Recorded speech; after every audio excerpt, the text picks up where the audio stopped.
নমস্কার, জয়িতার চেম্বারে সবাইকে স্বাগত। আচ্ছা, বলুন তো, আমাদের সব থেকে পেইনফুল ইমোশন কি? আমি একটা উদাহরণ দিই। আমার একজন ছাত্রী আমাকে বলেছিল যে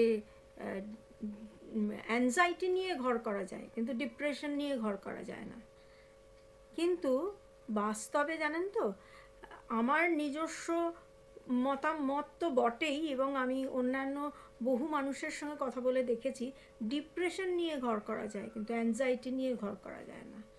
অ্যাংজাইটি হচ্ছে এমন একটা পেইনফুল ইমোশন যেটা আমাদেরকে তাড়িয়ে নিয়ে বেড়ায়। আমরা সেই রেস্টলেসনেসের কথা বলছিলাম না, সেই রেস্টলেসনেসের দিকে নিয়ে যায়। তার কারণ অ্যাংজাইটি হলো শুধুমাত্র ভয় নয়, সাইকোলজির ভাষায় অ্যাপ্রিহেন্সিভ ফিয়ার, মানে হচ্ছে যে আমি ভাবছি কিছু একটা খারাপ হবে, কিন্তু কি খারাপ হবে আমি জানি না। আমি ভাবছি যে আমার বাড়ির লোকটা বাইরে বেরিয়েছে, যদি অ্যাক্সিডেন্ট হয়ে যায়, যদি এই অন্য কিছু হয়, আমি ট্রেনে করে যাচ্ছি, ট্রেনে যদি অ্যাক্সিডেন্ট হয়ে যায়, তার মানে কি সব সময় কিন্তু আমার মনের মধ্যে চলছে যে কিছু একটা খারাপ হবে। এই যে সারাক্ষণের একটা পেন, সারাক্ষণের একটা যন্ত্রণা, সেটা কিন্তু আসলে আমাদের সব থেকে বড় সমস্যা। এবং ভয় পেয়ে দেখবেন জানা জিনিস বাচ্চারা পরীক্ষার হলে ভুল করে চলে আসে। বাচ্চা বলে বলছি না, বড়রাও করেন, যে উত্তরটা মনে পড়লো না পরীক্ষার হলে, কিন্তু যেই মাত্র পরীক্ষার হল থেকে বেরিয়ে এলাম সঙ্গে সঙ্গে আমার সমস্তটা মনে পড়ে গেল। তার মানে কি, যে অ্যাংজাইটি কি করে, আমাদের যে স্বাভাবিক একটা সুন্দর পারফরমেন্স, সেই সুন্দর পারফরমেন্সটাকে পুরো সুন্দরভাবে প্রকাশ হতে দেয় না। এবং অনেককেই আপনারা নিশ্চয়ই, আপনাদেরও অভিজ্ঞতা আছে নিশ্চয়ই এই ব্যাপারগুলোতে, যে পরীক্ষার আগে বাচ্চার মধ্যে জ্বর এসে গেল, বমি পেয়ে গেল। বড়রা কোনো কিছুকে ফেস করার আগে প্রচণ্ড হাত পা কাঁপছে, এইরকম। তো অ্যাংজাইটি হচ্ছে আমাদের একটা পেইনফুল ইমোশন। এবার যদি এরকম দেখা যায় কোনো মানুষের মধ্যে বা কোনো ইন্ডিভিজুয়ালের মধ্যে রেস্টলেসনেস, মানে এমন একটা ফিলিং যেটা মনে হচ্ছে তাকে কেউ একটা খাঁচার মধ্যে বন্ধ করে দিয়েছে। এবার খাঁচার মধ্যে বন্ধ করলে যেরকম আমরা ছটফট ছটফট করবো, ঠিক সেরকম একটা ফিলিংস, এইরকম একটা ফিলিংস দেখা যাচ্ছে। স্লিপ ডিস্টারবেন্স হচ্ছে, তারপরে সহজেই ফ্যাটিক হয়ে যাচ্ছে। সহজে ফ্যাটিক হয়ে যাচ্ছে মানে সকালে হয়তো ঘুম থেকে উঠে ব্রাশ ট্রাশ করে এক কাপ চা খেলেন, কিন্তু তারপরেই মনে হচ্ছে আপনার ভীষণ ক্লান্ত লাগছে। এবং এই যে মানে এই যে অবস্থাটা, এই অবস্থাটা কিন্তু আমাদের মধ্যে নানা ধরনের ইরিটেবিলিটি তৈরি করতে পারে। এবং তার ফলে আমরা তো আগেও আমি বলেছি যে অ্যাঙ্গারের ক্ষেত্রেও আমি বলেছিলাম আপনাদের যে আমরা বুঝি বা না বুঝি, আমাদের শরীর কিন্তু বোঝে যে আমাদের মধ্যে আমাদের ইমোশনটা কিভাবে কাজ করছে। এবারে এই অ্যাগ্রেশনের থেকেও বেশি শরীরের ক্ষতি করে হচ্ছে অ্যাংজাইটি। অ্যাংজাইটি কি করে, অ্যাংজাইটি থেকে আমাদের নানা ধরনের রোগ হতে থাকে।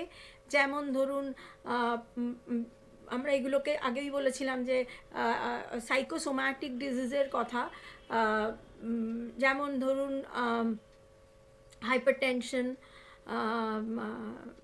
টাইপ 2 ডায়াবেটিস, এগুলো কিন্তু এখন আমাদের লাইফস্টাইল ডিসঅর্ডার হয়ে গেছে। তার কারণ আমাদের মধ্যে অতিরিক্ত অ্যাংজাইটি। এবং যখন এই অ্যাংজাইটিগুলো হয়, তখন আমাদের মধ্যে যেরকম restlessness, fatigue, irritability, sleep disturbance, এগুলো দেখা যায়, তার সঙ্গে যেটা হয় সেটা হচ্ছে মাসেল টেনশন। মানে যখনই দেখবেন আপনার কোনো একটা জিনিসে আপনি ভয় পাচ্ছেন বা কোনোভাবে স্ট্রেস হচ্ছে, দেখবেন আপনার শোল্ডার পোর্শন থেকে নেকটা স্টিফ হয়ে গেছে। এবং কখনো কখনো আমাদের এইটা যন্ত্রণাও হতে শুরু করে। এবং অ্যাংজাইটির একটা মোস্ট কমন ফিজিক্যাল সিমটম হলো আলসার, পেপটিক আলসার। কেননা আমরা এত বেশি অ্যাংজাইটি করি যে আমাদের মানে আমাদের মধ্যে ওই পাকস্থলীটা ক্ষতিগ্রস্ত হয়। তার ফিজিওলজি নিয়ে হয়তো পরে কখনো আলোচনা করব, এত ফিজিওলজি জানার প্রয়োজন নেই, কিন্তু এটা জেনে রাখুন যে মানে আমাদের আলসার পর্যন্ত হতে পারে। এবার আমাদের অবশ্যই করে এবার ব্লাড সুগার বেড়ে যাচ্ছে, হাইপার টেনশন, হার্ট ডিজিজ হতে পারে। এগুলো হয়ে গেলে আমরা কি মানে আমরা কেন এরকম একটা লাইফের মধ্যে যাব? হ্যাঁ, তার চেয়ে আমরা অ্যাংজাইটিটাকেই কমিয়ে ফেলি। কীভাবে অ্যাংজাইটি আমাদের মধ্যে তৈরি হয় সেইটা কিন্তু আগে আমরা জানা দরকার। ছোটোবেলায় অনেক সময় দেখা যায় যে আমরা বাচ্চাদের কথাগুলোকে খুব একটা ভ্যালিডেট করি না, বাচ্চাদের প্রচণ্ড ক্রিটিসাইজ করি, হয়তো আনকনসিয়াসলি বাবা মা বাচ্চাদের মধ্যে গিল্ট ইনডিউস করে দেয়। যেমন ধরুন এইভাবেই ইনডিউস করে যে তোমার কাছ থেকে আমি এটা আশা করিনি, তুমি এরকম ব্যবহার করবে আমি ভাবিনি। কিন্তু একবারও বাচ্চাটির মনের অবস্থার কথা বাবা মা ভাবে না। এবং এই যে ক্রিটিসিজম, এই যে তার যে মতামত সেটাকে ভ্যালিডেট না করা, কখনো কখনো তাকে অত্যন্ত অ্যাবিউজিভ ভাষায় বকাবকি করা, অনেক সময় মারধর করা হয় বাচ্চাদের। এমনকি বড়দের ক্ষেত্রেও দেখা যায় যে অনেক সময় আমরা কোনো মানুষকে ভীষণভাবে অ্যাবিউজিভ কথাবার্তা বলি, তার সঙ্গে তাদের হয়তো ব্যঙ্গ করছি, মানে টোন করছি, বা তার কোনো ভুল নিয়ে ভীষণভাবে সমালোচনা করছি। এইগুলো কিন্তু একটা মানুষের আত্মবিশ্বাসকে ভেঙে দেওয়ার জন্য যথেষ্ট। হ্যাঁ, তো আমরা চাইবো যে আমাদের আত্মবিশ্বাসটা যাতে থাকে এবং অ্যাংজাইটি যাতে কম হয়। এবং অ্যাংজাইটি মানেই কিন্তু হচ্ছে আমি ভেতরে ভেতরে একটা নিরাপত্তাহীনতায় ভুগছি, আমি যেন এই নিরাপত্তাহীনতা থেকে নিজেকে বের করে নিয়ে আসতে পারি। অনেক সময় হয় জানেন যে খুব আনপ্রেডিক্টেবল কোনো মানুষ, যেমন ধরুন আপনার বস আপনাকে বলল যে কি কখন রেগে যাবে, কখন ভালো থাকবে কেউ জানে না, কোন বিষয়ে রিয়্যাক্ট করবে কোন বিষয়ে রিয়্যাক্ট করবে না জানে না, মানে তাকে প্রেডিক্টই করা যাচ্ছে না। তা আমরা তো একটা মানুষের ব্যবহারের তো একটা কনসিস্টেন্সি থাকে যে সে এইভাবেই ব্যবহারটা করে, কিন্তু কিছু মানুষ থাকে যাদের ব্যবহারের কোনো কনসিস্টেন্সি নেই। হ্যাঁ, এবং তার ফলে কি হয়, এই ধরনের আনপ্রেডিক্টেবল মানুষদের সঙ্গে যদি আমরা থাকি, সেটা অফিসের বস হতে পারে, সেটা আপনার হাজব্যান্ড বা আপনার ওয়াইফ হতে পারে, বা আপনার টিচার হতে পারে, যে কেউ যাকে আমরা প্রেডিক্ট করতে পারছি না, সেই ধরনের মানুষজনের সঙ্গে যখন আমরা থাকি তখন কিন্তু আমাদের মধ্যে এই ধরনের অ্যাংজাইটি তৈরি হতে পারে। আর আমার একটা কথা খুব মনে হয় যে বাচ্চাদের আমরা মোটামুটি অ্যাংজাইটি ইনডিউস করবই। ধরুন বেড়াতে নিয়ে বেরিয়েছি বাচ্চাকে, আমরা কি দেখাবো যখন আমরা বাইরে বেরোচ্ছি তখন আমরা কি দেখাবো, দেখো কি সুন্দর সূর্য উঠছে, গাছপালা, এগুলো তো দেখাবো।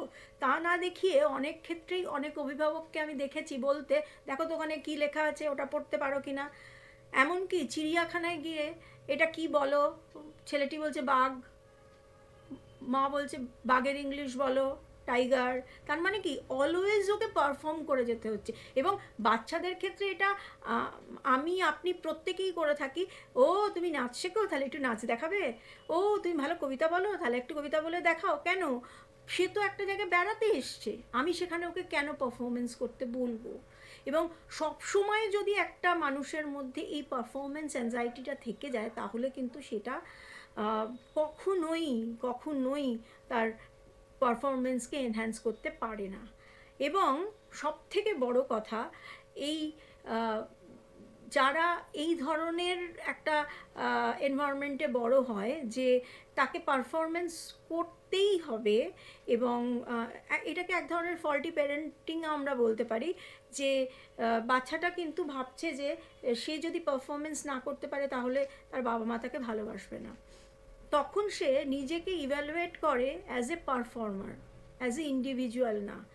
কিন্তু আমরা দেখব আগে মানুষটা কেমন, তবে তার পারফরমেন্স।